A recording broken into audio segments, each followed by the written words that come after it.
I am so glad you are here. It is Herby Thursday in my world, and to be fair, it's the 12th of February. So, how can I resist talking a little bit about aphrodisiacs, right?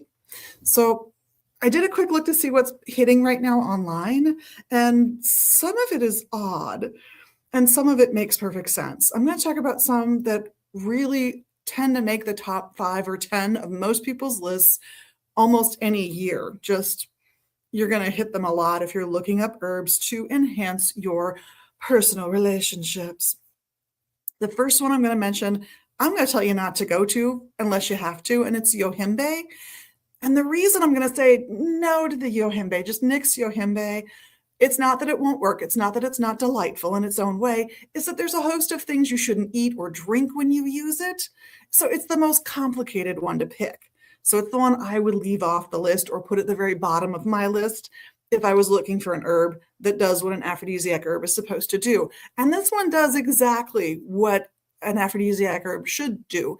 It contains some chemistry that the plant naturally produces that is in a group classed as phytotestosterones. $5 word, right? So that little pretext, phyto, P-H-Y-T-O, that means from a plant, basically. So this is it's your fancy herby way of saying this is a plant that makes something that your body is going to treat like it's testosterone.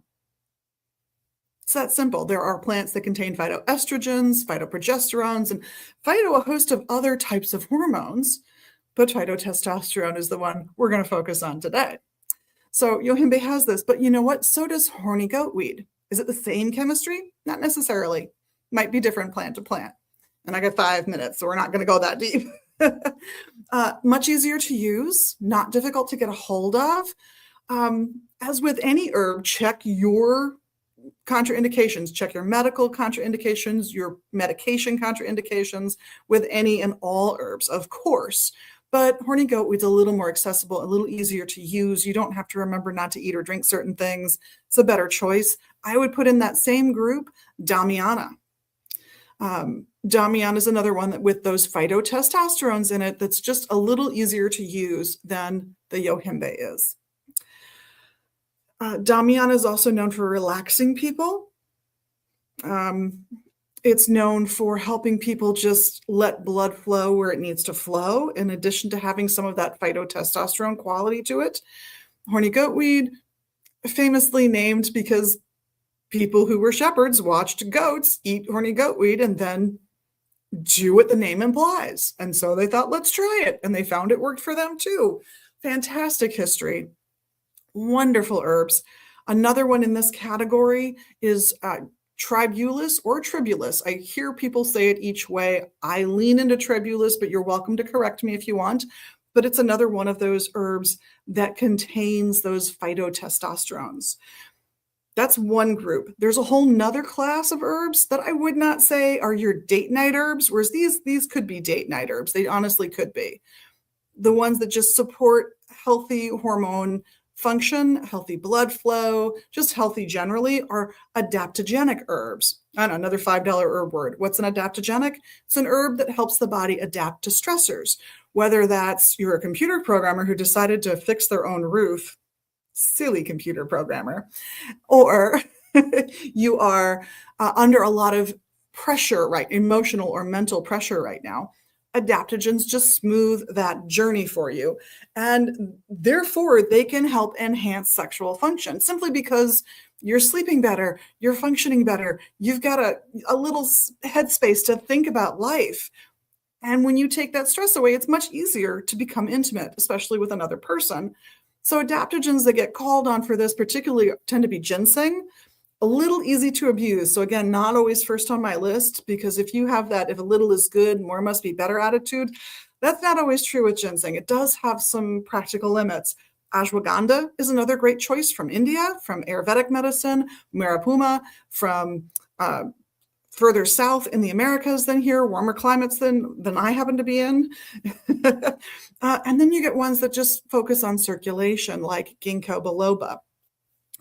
They're all viable choices. And because one works for you does not mean it will work for the person next to you.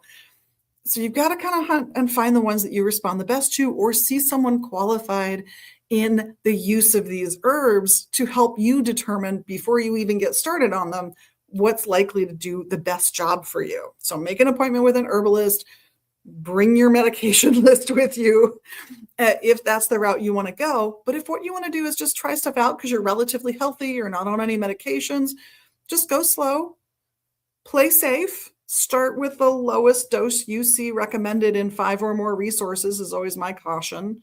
At least 3, please, because you can always add. It's very difficult to subtract once you've taken the thing. So start with the mildest dose that you see and see what happens for you. Be safe.